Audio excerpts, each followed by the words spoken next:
S, வீடு, schools, hotels, store room இங்கெல்லாம் partition wall கட்டணும்னாலும் இப்போ பில்டிங் ஓனர்ஸோட first choice Renocon rapid wall panels. 26 வருட நம்பிக்கை, லட்சக்கணக்கான சந்தோஷ திருமணங்கள். கல்யாணம்னாலே தமிழ் மேட்ரிமோனி தான். No compromise. உங்க சைடுலயும் எங்க சைடுலயும். It's a GT promise. GT Holidays, South India's #1 travel brand. இன்றைக்கு அவருடைய பேச்சு பொறுப்புணர்வுடன் கூடியதாக இருந்தது. அவருக்கு இருக்கக்கூடிய நிர்வாகத்தில் மக்கள் நம் மீது வைத்திருக்கக்கூடிய நம்பிக்கையை சிதைத்து விடக்கூடாது என்கிற கவலையை வெளிப்படுத்துவதாக இருந்தது. மக்கள் நலன் சார்ந்ததாக இருந்தது. நான் சுத்தமாக இருப்பேன் என்று சொல்லி நிறுத்தவில்லை, என்னோடு இருப்பவர்களும் சுத்தமாக இருந்து ஆக வேண்டும் என்று அவர் உணர்த்தி இருக்கிறார். அப்படி உணர்த்தி இருப்பதை அவர் செயலிலும் காட்டி விடுவாரானால் விஜய் மாறுபட்ட முதலமைச்சராக திகழ்வார். திமுக கூட்டணியில் இருக்கக்கூடியவங்க திமுக கூட்டணியில் தொடரப்போவதாகவும் சொல்லிட்டாங்க. எதிர்க்கட்சி திமுக தான், கட்டாயம் அவங்க தான் உட்கார போறாங்க. ஃப்ளோர்ல அவங்க நடந்துக்கிற விதம், இந்த திமுக கூட்டணி கட்சி எம்எல்ஏக்கள் நடந்துக்கிற விதம், அது திமுகவுக்கு சப்போர்ட்டா இருக்குமா, விஜய்க்கு சப்போர்ட்டா இருக்குமா? அவர்கள் ஆக்கபூர்வமான எதிர்க்கட்சியாக செயல்படுவார்கள் என்று பார்க்கிறேன். நான் மாண்புமிகு முதலமைச்சர் மு.க. ஸ்டாலின் அவர்கள் தலைமையிலான திமுகவையும் சேர்த்தே சொல்லுகிறேன். திராவிட முன்னேற்ற கழகம் எந்த வகையிலும் இந்த அரசுக்கு உடனடியாக எதிராக செயல்படாது என்பதை நான் திடமாக நம்புகிறேன். நாட்டை அதிக முறை ஆண்ட அதிமுகவில் ஏதோ பிரச்சனை ஓடிக்கொண்டிருக்கிறது. அதில் யாரேனும் ஆதரவு கொடுப்பதற்கு தயாரா இருக்காங்களா, இல்ல விஜயை வலுப்படுத்த இன்னும் சில எம்எல்ஏக்கள் யாரேனும் தாவேகாவில் சேர போறாங்களா?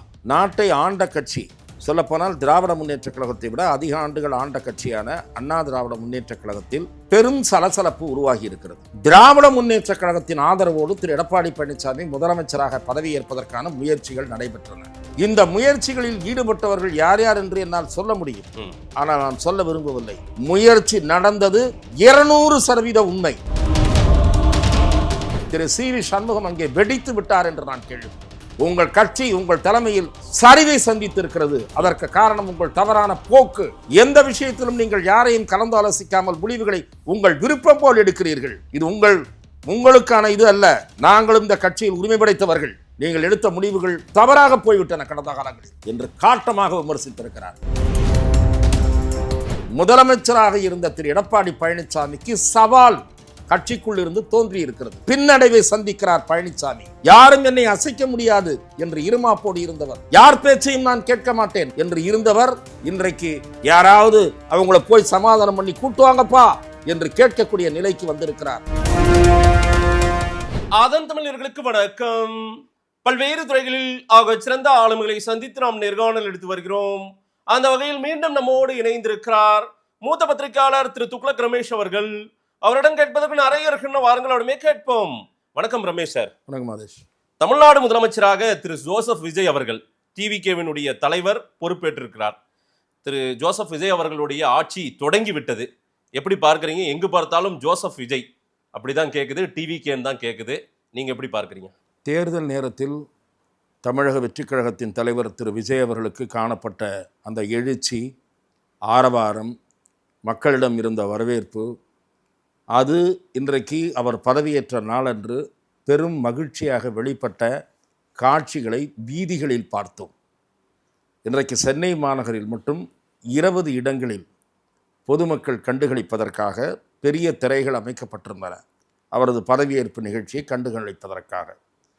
இவற்றில் 2 இடங்களின் வழியாக நான் பயணித்து வந்தேன்.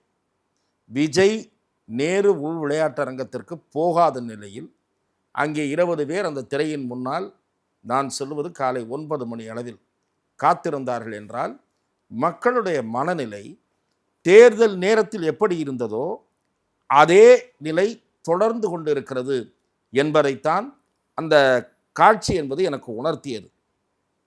ஆகவே தமிழ்நாட்டில் இருக்கக்கூடிய 1.25 கோடி வாக்காளர்கள் விஜய் முதலமைச்சராக வேண்டும் என்று விரும்பி வாக்களித்து, அவர்களுடைய விருப்பம் நிறைவேறுவதற்கு தேர்தல் முடிவுகள் 4ஆம் தேதி வெளிவந்தாலும் கூட அவர்கள் விருப்பம் நிறைவேறுவதற்கு அவருக்கு வாக்களித்தவர்கள் கிட்டத்தட்ட 5 நாட்கள் காத்திருக்க வேண்டிய சூழல் தமிழ்நாட்டு அரசியலில் ஏற்பட்டது. அதற்கு காரணம் அவருக்கு அறுதி பெரும்பான்மை கிடைக்கவில்லை என்கிற குறைபாடு தான்.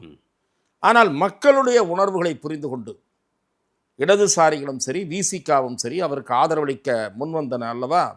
அந்த நிலை என்னை பொறுத்தவரை அது ஒரு சரியான நிலைப்பாடு என்று பார்க்கிறேன். இந்த கட்சிகளைச் சேர்ந்த 1-2 தலைவர்களோடு நான் தொலைபேசியில் உரையாடி பேசுகிறேன், என்னுடைய கருத்துக்களை பகிர்ந்து கொள்கிற வாய்ப்பு கிடைத்தது. அப்போது நான் சொன்னேன், நீங்கள் பேசுகிற அதே சமூக நீதி கோட்பாடு, அதே சமத்துவ ஜனநாயகம், அதே மதச்சார்பற்ற அரசியல், இவற்றைத்தான் விஜயும் பேசுகிறார். எங்கே 2 பேருக்கும் மாறுபாடு வருகிறது என்றால், அவர் திமுகவை தீய சக்தி என்கிறார், நீங்கள் திராவிட முன்னேற்றக் கழகத்தை சார்ந்து அரசியல் நடத்தியிருக்கிறீர்கள். இது தவிர விஜயை நீங்கள் ஆதரிப்பதற்கு கொள்கை பிறழ்வு, ஐடியாலஜிக்கல் கான்ட்ரடிக்டரி பொசிஷன் கிடையாது. ஆகவே உங்கள் ஆதரவு பொருத்தமானது தான் என்று 2 கட்சிகளின் பிரதிநிதிகளிடம், முக்கியமான பிரதிநிதிகளிடம் நான் உரையாடுகிற போது தெரிவித்தேன், என்னுடைய பார்வையாக நான் தெரிவித்தேன். ஆகவே அவர்கள் அளித்த ஆதரவில் எந்த முரண்பாடும் இல்லை. விஜய் இப்போது அந்த 120 என்கிற நம்பரை தொட்டு இருக்கிறார். பொறுப்பேற்றிருக்கக்கூடிய விஜய் அவர்களுக்கு தனிப்பட்ட முறையில் என்னுடைய வாழ்த்துக்களை ஒரு மூத்த இதழ் ஊடகவியலாளராக நான் தெரிவித்துக் கொள்கிறேன். அவர் முன்னால் நிறைய சவால்கள் காத்திருக்கின்றன. அவருடைய ஆட்சியின் ஆயுள் குறித்த கேள்வி இருக்கிறது. இது குறித்தெல்லாம் நாம் விவாதிப்போம். எஸ், இன்னைக்கு ஆட்சி அமைத்த பிறகாக, ஆளுநர் பதவி பிரமாணம் செய்து வைத்த பிறகாக அவருடைய உரை அதில் சொல்கிறாரு, அதிகாரத்துக்கு வந்துட்டோன்னு யாரும் ஆட்டம் போட வேண்டாம், எச்சரிக்கையாக இருங்கன்னு ஒரு எச்சரிக்கையும் கொடுக்குறாரு. அதே போல் பவர் சென்டர் அங்கங்கன்னெல்லாம் இணை துணை அதெல்லாம் கிடையாது, நான் மட்டும்தான் பவர் சென்டர்ன்றாரு. இதெல்லாம் நம்ம எப்படி பார்க்குறீங்க? அவருடைய பேச்சு என்பது இன்றைக்கு முற்றிலும் மாறுபட்ட ஒன்றாக, மிகுந்த வரவேற்புக்குரிய ஒன்றாக இருந்ததாக நான் பார்க்கிறேன். சொல்லப்போனால் அவரிடத்தில் ஒரு பெரிய மாற்றம் இன்றைக்கு வெளிப்பட்டது என்று நான் பார்க்கிறேன். அதிகாரம் வந்த பிறகாக நிச்சயமாக, அதாவது அந்த அந்த இடத்திற்குரிய பொறுப்புணர்வை அவர் உணர்ந்திருக்கிறார். மெச்சூரிட்டி கூடி இருக்குன்றீங்களா? மிக நிச்சயமாக மெச்சூரிட்டி கூடியிருக்கிறது என்று நான் சொல்வதோடு நிறுத்தாமல், பொறுப்புணர்வுடனும் மிகுந்த சிந்தனையுடனும் சில கருத்துக்களை அவர் முன்வைத்தார். தான் அளித்திருக்கிற வாக்குறுதிகளும் அவர் சிந்தனையில் மேலோங்கி இருந்தது. ஆகவே கவனத்துடன் பேசினார். நான் உங்களை ஏமாற்ற மாட்டேன், அதே நேரம் எனக்கு கொஞ்சம் அவகாசம் கொடுங்கள், உள்ளே போனால்தான் என்ன இருக்கிறது என்ன இல்லை என்பது தெரிய வரும். ஆகவே தன் முன்னால் இருக்கக்கூடிய சவால்களையும் பார்த்திருக்கிறார். தன் முன்னால் இருக்கக்கூடிய சவால்களை பார்த்ததனால்தான் அவருடைய கையெழுத்தில் 2 கையெழுத்து மிக முக்கியமானது என்று நான் பார்க்கிறேன். எது சார்? நான் சொல்வது, மக்களுக்கு அவர் அளித்த வாக்குறுதிகளில் ஒன்றையாவது உடனடியாக செய்ய வேண்டும் என்று நினைத்து 500 யூனிட் வரை பயன்படுத்துவோருக்கு 200 யூனிட் இலவசம் என்ற அறிவிப்பு ஓரளவு லோயர் மிடில் கிளாஸை திருப்திப்படுத்துகிற ஒரு அறிவிப்பு. லோயர் மிடில் கிளாஸ் மட்டும்தான் அந்த அளவுக்கு பயன்படுத்த முடியும். ஓரளவு மிடில் கிளாஸை கூட ஒரு ஏசி இருந்தால் அந்த அளவை தாண்டித்தான் போகும். ஆனால் லோயர் மிடில் கிளாஸ், ஏசி இல்லாத வீடுகள் இருக்கின்றனவெல்லாம், அவர்களுக்கு அந்த அறிவிப்பு பெரும் பயனளிக்கக்கூடிய அறிவிப்பு. ஆனால் நான் அதை தாண்டி பார்த்தது என்னவென்று சொன்னால், இந்த போதைப் பொருள் குற்றங்கள் தொடர்பான அவரது கவலை. ஆகவே அதற்கு அவர் அளித்திருக்கக்கூடிய முக்கியத்துவம், இதற்கான உருவாக்கக்கூடிய அதிரடிப்படை, இதற்காக உருவாக்கக்கூடிய விசேஷ பிரிவு, இது உடனடியாக கவனம் செலுத்த வேண்டிய அம்சத்தை அவர் உணர்ந்திருக்கிறார் என்று பார்ப்பது. அதே போல பெண்கள் பாதுகாப்பு, அதை பற்றி பேசினார், அதை குறிப்பிட்டார். அது தவிர நீங்கள் கூறிய இந்த 2 அம்சங்கள், அதாவது நீங்கள் யாரும் நாம் ஆட்சிக்கு வந்து விட்டோம், இனி நம்ம கையை பிடிக்க முடியாது, நமக்கு கேள்வி முறை கிடையாது, ஆட்டம் போடலாம் என்ற நினைப்பு இருந்தால் இப்படி சொன்னார், இந்த நிமிடத்திலிருந்து அதை கைவிடுங்கள், இந்த நொடியிலிருந்து அந்த எண்ணத்தை கைவிடுங்கள். நான் சுத்தமாக இருப்பேன் என்று சொல்லி நிறுத்தவில்லை, என்னோடு இருப்பவர்களும் சுத்தமாக இருந்து ஆக வேண்டும் என்று அவர் உணர்த்தி இருக்கிறார். அப்படி உணர்த்தி இருப்பதை அவர் செயலிலும் காட்டி விடுவாரானால் விஜய் மாறுபட்ட முதலமைச்சராக திகழ்வார். ஆகவே இன்றைக்கு அவருடைய பேச்சு நான் 2-3 விதமாக பார்க்கிறேன். பொறுப்புணர்வுடன் கூடியதாக இருந்தது. அவருக்கு இருக்கக்கூடிய நிர்வாகத்தில் மக்கள் நம் மீது வைத்திருக்கக்கூடிய நம்பிக்கையை சிதைத்து விடக்கூடாது என்கிற கவலையை வெளிப்படுத்துவதாக இருந்தது. மக்கள் நலன் சார்ந்ததாக இருந்தது. ஆக எல்லா வகையிலும் விஜய் பேச்சு இன்றைக்கு மக்களுடைய இதயத்தை தொட்டிருக்கும் என்று நான் திடமாக நம்புகிறேன். இந்த போர்ஷனில் நான் ரொம்ப முக்கியமான ஒரு கேள்வி இது. திமுக கூட்டணியில் இருக்கக்கூடியவங்க திமுக கூட்டணியில் தொடரப்போவதாகவும் சொல்லிட்டாங்க. எதிர்க்கட்சி திமுக தான், கட்டாயம் அவங்க தான் உட்கார போகிறாங்க.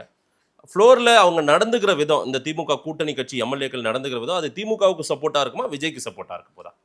அவர்கள் ஆக்கபூர்வமான எதிர்க்கட்சியாக செயல்படுவார்கள் என்று பார்க்கிறேன். நான் மாண்புமிகு முதலமைச்சர் மு.க.ஸ்டாலின் அவர்கள் தலைமையிலான திமுகவையும் சேர்த்தே சொல்லுகிறேன்.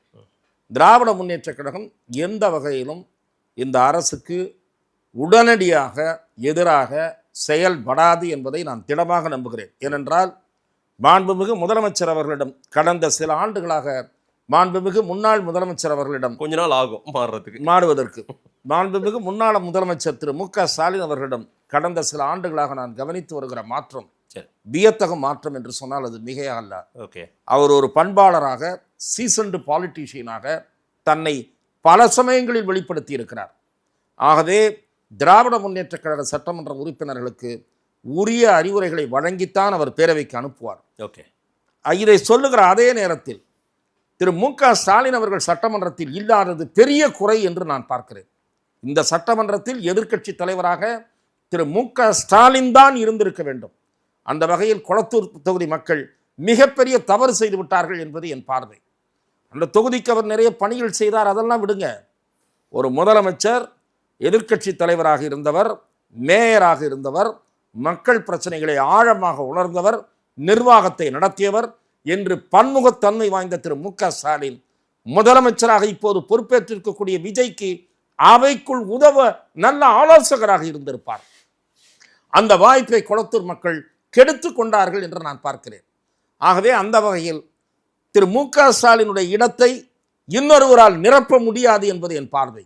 குறிப்பாக திராவிட முன்னேற்ற கழகத்தைச் சேர்ந்த மூத்தவர்கள் யாராவது, பழுத்த அனுபவம் மிக்கவர்கள் யாராவது கொஞ்ச நாள் எதிர்க்கட்சி தலைவராக இருப்பது நல்லது. திரு மு.க.ஸ்டாலின் அவர்களுடைய அதாவது அந்த இயக்கத்தில் இருக்கக்கூடியவர்கள் ஆர்வ கோளாறு காரணமாக கட்சி தலைமைக்கு தாங்கள் விசுவாசம் காட்டுகிறோம் என்பதற்காக உதயநிதி பெயரை முன்மொழிந்து அதை ஒருவேளை கட்சியும் ஏற்றுக்கொள்ளுமானால் என்னை பொறுத்தவரை இதில் நான் ஏமாற்றம் தான் அடைவேன். ஏனென்றால் ஒரு எதிர்க்கட்சி தலைவருக்குரிய அந்தஸ்து, கண்ணியம், கௌரவம் அத்தனையும் சேர்ந்து வார்த்தைகளில் நிதானம், பொறுப்புணர்வு அத்தனையும் சேர்ந்து வெளிப்படுத்தக்கூடியவராக அந்த பதவியில் இருப்பவர் இருக்க வேண்டும். நான் உதயநிதி அப்படி இருக்க மாட்டார் என்று நீங்கள் கேட்பதற்கு முன்பே விஜய் வெர்சஸ் உதயநிதி ஏன் ஃப்ளோர் இருக்கட்டுமே, அது உங்களுக்கு பார்ப்பதற்கு சினிமா காட்சி மாதிரி ரசிக்க வேண்டுமானால் உதவலாம். அப்படி அல்ல ஒரு ஆட்சி, அதுவும் மெஜாரிட்டி நூலில் இருக்கக்கூடிய ஒரு ஆட்சிக்கு எல்லா வகையிலும் வாய்ப்பளித்து ஒத்துழைக்கக்கூடிய ஒரு எதிர்க்கட்சி அல்லது எதிர்க்கட்சி தலைவர் இருப்பதுதான் நல்லது. உங்களுடைய கேள்வி இந்த ஆட்சிக்கு ஆதரவளிக்கக்கூடிய கட்சிகளிலிருந்து தொடங்கியது. ஆனால் நான் பிரதான எதிர்க்கட்சியும் சேர்த்தே தொடங்கினேன். அவங்க ஆதரவும் வேணும்ன்றீங்க. அந்த அவர்களுடைய ஆதரவும் இந்த ஆட்சிக்கு தேவை இல்லை சார். ஒரு 6 மாசம் 1 வருஷம் கழிச்சு அவங்க எதிர்த்து தான் ஆகணும் கண்டிப்பா. அப்பதான் அவங்க அரசியல் செய்ய முடியும். குறைந்தபட்சம் 6 மாத காலம் எந்த பிரச்சனையும் இன்றி இந்த அரசு நடத்த அனுமதிக்கப்பட வேண்டும். அன்லஸ் அண்ட் அன்டில் அந்த விஜய் அரசு எடுக்கக்கூடிய ஏதாவது ஒரு முடிவு மக்கள் நலன் சார்ந்ததல்ல, நேர் எதிராக மக்கள் விரோதமான முடிவு என்றால்தான் நீங்கள் எதிர்க்க வேண்டும். மாறாக முதல் கூட்டத்தொடரிலேயே எதிர்ப்பு தெரிவித்து பேசுகிறோம் என்று பேசினால் உங்களால் அவர் முதலமைச்சராக இருப்பதை தாங்கிக் கொள்ள முடியவில்லை என்ற முடிவுக்குத்தான் மக்கள் வருவார்கள். ஆகவே நூலிழையில் இப்போது பெரும்பான்மை இருந்தாலும் இந்த அரசு மிக விரைவில் அறுதி பெரும்பான்மையை கடந்த நிலையை எட்டும் என்பது என்னுடைய நம்பிக்கை. அது எப்படி எட்டும்? ஏன்னா அடுத்து ஒரு தேர்தல் நடந்தாக வேண்டும், அப்பதான் அதை நிரூபிக்க முடியும். வேற ஏதோ நீங்க சூச்சமா சொல்றீங்க, எனக்கு என்னால புரிந்து கொள்ள முடிகிறது. ஏன்னா வேற ஒரு முகாமில் முக்கியமா நாட்டை அதிக முறை ஆண்ட அதிமுகவில் ஏதோ பிரச்சனை ஓடிக்கொண்டிருக்கிறது. அதில் யாரேனும் ஆதரவு கொடுப்பதற்கு தயாரா இருக்காங்களா, இல்லை விஜயை வலுப்படுத்த இன்னும் சில எம்எல்ஏக்கள் யாரேனும் தாவேகாவில் சேர போறாங்களா? தாவேகாவில் சேருவார்களா என்பது தெரியாது. நாட்டை ஆண்ட கட்சி, சொல்லப்போனால் திராவிட முன்னேற்ற கழகத்தை விட அதிக ஆண்டுகள் ஆண்ட கட்சியான அண்ணா திராவிட முன்னேற்ற கழகத்தில் பெரும் சலசலப்பு உருவாகி இருக்கிறது. கடந்த சில தினங்களாக எம்எல்ஏக்களை கொண்டு போய் புதுச்சேரியிலே தங்க வைத்து எதற்காக தங்க வைத்தார்கள், ஏன் ஒரு வதந்தி புறப்பட்டு அது உறுதிப்படுத்தப்பட்டது, இதெல்லாம் ஆராய்ச்சிக்குரிய கேள்விகள். எடப்பாடியும் இருந்தார்ல, தலைவரும் இருந்தார்ல, பொதுச் செயலாளர். நான் சொல்லுகிறேன், அவர் அங்கே தங்கலை, போயிட்டு வந்தார். நான் சொல்கிறேன் எதனால் போச்சு, எதனால் நடந்ததெல்லாம். திராவிட முன்னேற்ற கழகத்தின் ஆதரவோடு திரு எடப்பாடி பழனிசாமி முதலமைச்சராக பதவியேற்பதற்கான முயற்சிகள் நடைபெற்றன. இந்த முயற்சிகளில் ஈடுபட்டவர்கள் யார் யார் என்று என்னால் சொல்ல முடியும், ஆனால் நான் சொல்ல விரும்பவில்லை. முயற்சி நடந்தது 200% உண்மை. ஓகே. திமுகவிலும் நான் சிலரோடு பேசி இதை உறுதிப்படுத்திக் கொண்டேன். அண்ணா திமுகவிலும் 1-2 சட்டமன்ற உறுப்பினர்களோடு பேசி நான் இதை உறுதிப்படுத்திக் கொண்டேன். ஆனால் 2 இயக்கங்களில் மாதேஷ் கேட்டால் வியப்படைவீர்கள். இந்த கட்சிகளில் கூடுதலாக இந்த ஆலோசனைக்கு எதிர்ப்பு இருந்த இயக்கம் எது என்று கேட்டால் திமுகவில் தான். வெளியிலிருந்து அதிமுகவை ஆதரிப்பதா, இது என்ன மாதிரியான சிந்தனை, கூடவே கூடாது என்ற வன்மையான எதிர்ப்பு திமுகவுக்குள் இருந்தது. எதிர்ப்பு என்றால் தங்களுடைய அதிருப்தியை பதிவு செய்தது. அதிமுகவுக்குள் பரவாயில்லையே, இதுவும் ஒரு நல்ல யோசனையாக இருக்கிறதே, மறுபடியும் மந்திரியாக வந்துவிடலாம் போல் இருக்கிறதே என்று சில பேர் நாக்கை சப்பு கொட்டி கொண்டு உட்கார்ந்திருந்தார்கள். திரு எடப்பாடி பழனிசாமி ஏன் அதற்கு உடன்பட்டார்? அது விபரீதமான சிந்தனை அல்லவா? நடக்கவில்லை. அது எம்ஜிஆர் அவர்களுக்கும் செல்வி ஜெயலலிதா அவர்களுக்கும் செய்கிற துரோகம் அல்லவா என்று நான் கேட்கிறேன். ஏன் என்றால், ஏன் இந்த சிந்தனை பரிசீலிக்கலாம் என்ற நிலைக்கு போனார்கள் அல்லவா? ஏன் தெரியுமா? தாவேகாவை குறித்த கவலைதான். தாவேகா ஆட்சி காலூன்றி விட்டால் அதிமுகவில் இருந்து ஒரு பகுதி போகும். அதனால் கட்சி நமக்குள் இருக்க வேண்டும் என்று தொடர்ந்து அதே சிந்தனையில் இருக்கக்கூடிய திரு எடப்பாடி பழனிசாமி முதலமைச்சராகிவிட்டால் கட்சி நம்மை விட்டு போகாது என்று இந்த யோசனையை பரிசீலிக்க தொடங்கிவிட்டார். ஆகவேதான் நான் சொல்லுகிறேன், இருங்க, அதற்கு இடதுசாரிகள் ஒத்துழைக்க தயாராக இல்லை என்று நான் கேள்விப்பட்டேன். திராவிட முன்னேற்ற கழகத்துடன் இணைந்து பயணித்த இடதுசாரிகள் இது சந்தர்ப்பவாதம் என்று பார்க்கப்படும் என்பது அவர்களுடைய நிலைப்பாடாக இருந்தது என்று நான் கேள்விப்பட்டேன். இது ஒரு பக்கம் இருக்கட்டும்.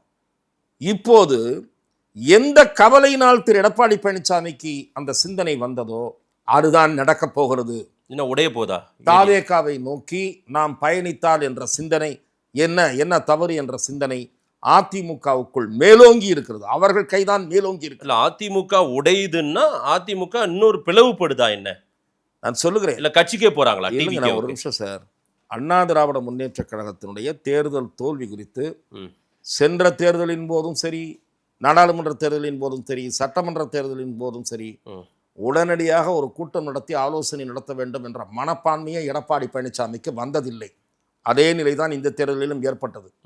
எதேச்சையாக ஜெயித்த சட்டமன்ற உறுப்பினர்களை வைத்து ஒரு ஆலோசனை கூட்டம் 2வது முறை நடந்தபோது, பாண்டிச்சேரி திருப்பத்துக்கு பிறகு நடந்தபோது திரு சி.வி. சண்முகம் அங்கே வெடித்து விட்டார் என்று நான் கேள்விப்படுகிறேன். உங்கள் கட்சி உங்கள் தலைமையில் சரிவை சந்தித்திருக்கிறது, அதற்கு காரணம் உங்கள் தவறான போக்கு. எந்த விஷயத்திலும் நீங்கள் யாரையும் கலந்து ஆலோசிக்காமல் முடிவுகளை உங்கள் விருப்பம் போல் எடுக்கிறீர்கள். இது உங்களுக்கான இது அல்ல. நாங்களும் இந்த கட்சியில் உரிமை படைத்தவர்கள். நீங்கள் எடுத்த முடிவுகள் தவறாக போய்விட்டன கடந்த காலங்களில் என்று காட்டமாக விமர்சித்திருக்கிறார். இதை நான் உறுதிப்படுத்தி கொண்டு உங்களிடம் பேசுகிறேன். பேசியதோடு மட்டுமல்ல, அந்த கூட்டத்தின் சத்தம் வெளியே கேட்டிருக்கிறது, பாதுகாவலர்களுக்கெல்லாம் கேட்டிருக்கிறது. அவர்களெல்லாம் தள்ளி போகும்படி கேட்டுக்கொள்ளப்பட்டிருக்கிறார்கள், ஷெட்டுக்கு போகும்படி. இதன் பிறகு கூட்டம் அப்ரப்டாக முடிவுற்று திரு சி.வி. சண்முகம் எம்ஆர்சி நகரில் உள்ள அவருடைய அலுவலகத்துக்கு போயிருக்கிறார். அங்கே ஒவ்வொருவராக அங்கே படையெடுக்க ஆரம்பித்திருக்கிறார்கள். ஒரு கட்டத்தில் கிட்டத்தட்ட 25 பேருக்கு மேல் என்று நான் கேள்விப்படுகிறேன். திரு சி.வி. சண்முகம் அலுவலகத்தில் நடந்த ஆலோசனை கூட்டத்தில் பங்கேற்று இருக்கிறார்கள். அந்த ஆலோசனை கூட்டம் நேற்று இரவு 10 மணி வரை நடைபெற்றது என்று நான் கேள்விப்பட்டேன். மாலை தொடங்கிய கூட்டம். இதற்கிடையில் திரு சி.வி. சண்முகம் கோஷ்டியினர் அவசரப்பட்டு எந்த முடிவையும் எடுக்காமல் இருப்பதற்காக முதலில் சேலம் இளங்கோவனும் அக்ரி கிருஷ்ணமூர்த்தியும் அங்கே போயிருக்கிறார்கள். அவர்கள் போன வேகத்தில் திருப்பி அனுப்பப்பட்டிருக்கிறார்கள். அதன் பிறகு திரு தளவாய் சுந்தரம், திரு கே.பி. முனுசாமி அவர்கள் போயிருக்கிறார்கள்.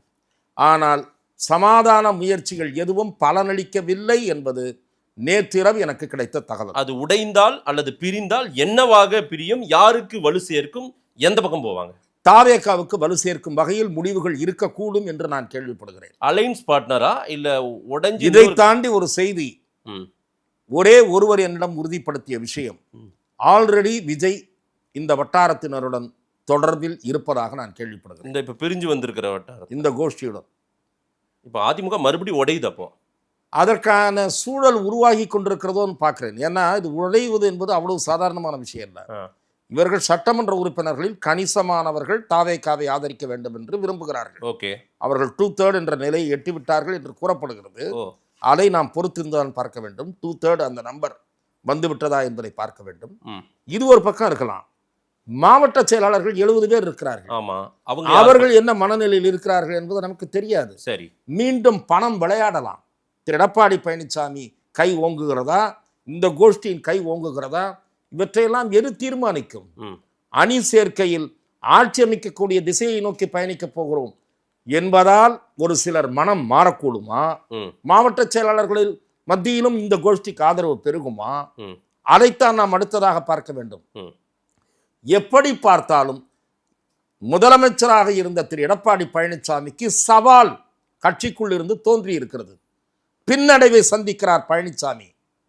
யாரும் என்னை அசைக்க முடியாது என்று இருமாப்போடு இருந்தவர், யார் பேச்சையும் நான் கேட்க மாட்டேன் என்று இருந்தவர், இன்றைக்கு யாராவது அவங்கள போய் சமாதானம் பண்ணி கூட்டுவாங்கப்பா என்று கேட்கக்கூடிய நிலைக்கு வந்திருக்கிறார் என்பதை நாம் பார்க்கிறோம். பல பிரச்சனைகள்ல இருந்து மீண்டு வந்து இந்த கட்சியை நடத்தி கொண்டிருப்பவர் தான் எடப்பாடி பழனிசாமி. இப்படி மாதேஷ் போன்ற சிலர் சொல்லித்தான் சண்முகம் போன்ற பலரை சேர்த்து விட்டிருக்கிறார்கள்.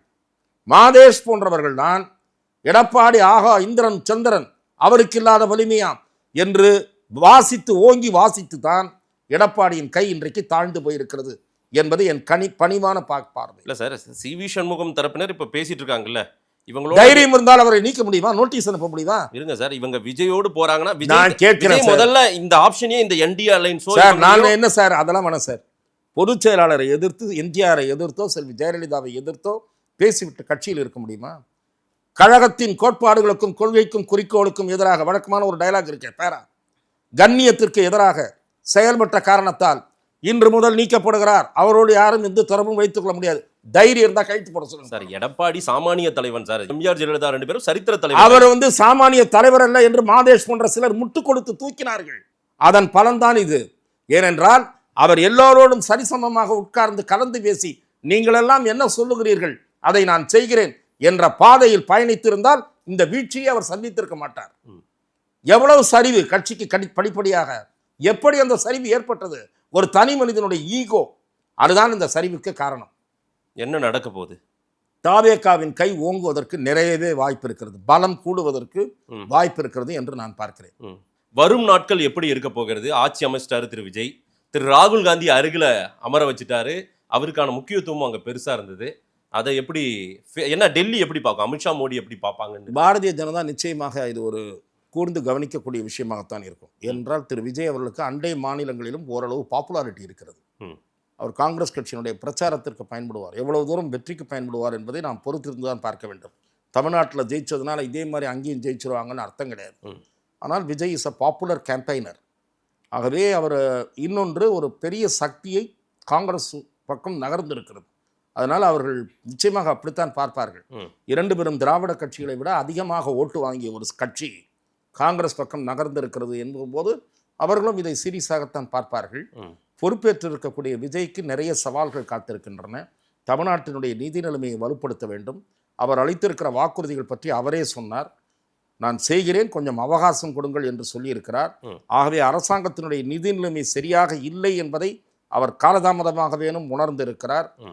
சரியான அதிகாரிகளை, நேர்மையான அதிகாரிகளை உரிய இடங்களில் பணியமர்த்த வேண்டும்.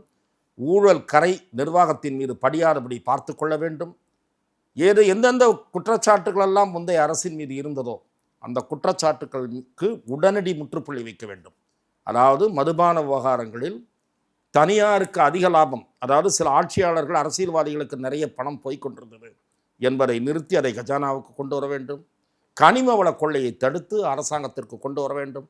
மக்களை வாட்டி வதைக்காதபடி நிதி நிலைமையை உயர்த்த வேண்டும். இப்படி வெவ்வேறு சவால்கள் காத்திருக்கின்றன. ஆனால் நம்பிக்கையோடு விஜய் பயணிப்பார் என்றுதான் நான் நினைக்கிறேன். பார்க்கலாம் சார், அவருக்கான காலம் கொடுப்போம். அதே போல ஆட்சிக்கு வாழ்த்து தெரிவிப்போம். மாண்புமிகு முதலமைச்சர் ஜோசப் விஜய் அவர்களுக்கு நம்முடைய சார்பிலும் வாழ்த்துக்கள் தெரிவிப்போம். நான் வாழ்த்து தெரிவிப்பதோடு ஒரு வரவேற்புக்குரிய மாறுதலை இன்றைய பதவியேற்பில் பார்த்தேன். போலி நாத்திகவாத திராவிட இயக்கம் திமுகவை போல் அல்லாமல் திரு விஜய் அவர்கள் தொடங்கி ஆதவர்ஜனா நீங்களாக மீது 8 அமைச்சர்களும் ஆண்டவன் பெயரால் உறுதிமொழி எடுத்திருப்பது வரவேற்கத்தகுந்த பாராட்டத்தக்க மாற்றம் என்று நான் பார்க்கிறேன். போலி திராவிட இயக்கம் தான திமுகவை போல சிறுபான்மை தாஜா அரசியல் நடத்துகிற திமுகவை போல அல்லாமல் இறைவன் மீது ஆணையிட்டு உறுதிமொழி ஏற்று இருக்கக்கூடிய அந்த போக்கை நான் வரவேற்கிறேன். திரு விஜய் அவர்கள் அவருடைய பயணம், அவருடைய நோக்கங்கள், நல்ல நோக்கங்கள் வெற்றி பெறுவதற்கு நான் வாழ்த்து தெரிவித்து நன்றி கூறுகிறேன். திராவிடம் எல்லா இடத்துலையும் வலுவா இருக்கக்கூடிய ஒன்று. அதுல போலி திராவிடம்னு நீங்க சொல்றது ஆன்மீகத்தை வைத்து நீங்கள் திராவிடம் பேசினால் அது சரியா பொருத்தமா வராது. ஒரு குறிப்பிட்ட மதத்தினரை இழிவுபடுத்துகிற போக்கை விஜய் செய்ய மாட்டார் என்று ஏற்கனவே நான் பார்க்கிறேன். தீபாவளிக்கு வாழ்த்து சொன்னார், தீபாவளிக்கு விஜய் வாழ்த்து சொன்னார். அன்று தொடங்கிய வரவேற்பு இன்று வரை எனக்கு ஒன்றே குலம் ஒருவனே தேவன் அண்ணா. ஏன் தீபாவளிக்கு முதலமைச்சர் ஸ்டாலின் வாழ்த்து சொல்லவில்லை? இல்லைங்க, ஏன் வாழ்த்து சொல்லல? நான் எதிர்பார்க்கிறேன். வாக்களித்த வாக்காளர். சரி, திரு மோடி அவர்கள் இன்றைக்கு திமுக முதுகில் காங்கிரஸ் குத்தி விட்டதுன்னு கர்நாடகாவில் பேசியிருக்காரு. பல முறை காங்கிரஸை தூக்கி பிடித்த திமுகவுக்கு இந்த நிலைமை ஏற்பட்டதுன்னு திமுகவுக்காக மோடி பரிதாபப்படுறதை எப்படி பார்க்குறீங்க? அதாவது இதெல்லாம் அரசியல் ரீதியான விமர்சனம். காங்கிரஸ் செய்ததில் எந்த தவறும் இருப்பதாக நான் பார்க்கவில்லை. காங்கிரசுக்கும் விஜய்க்கும் கருத்தியல் ரீதியாக எந்த முரண்பாடும் இல்லை.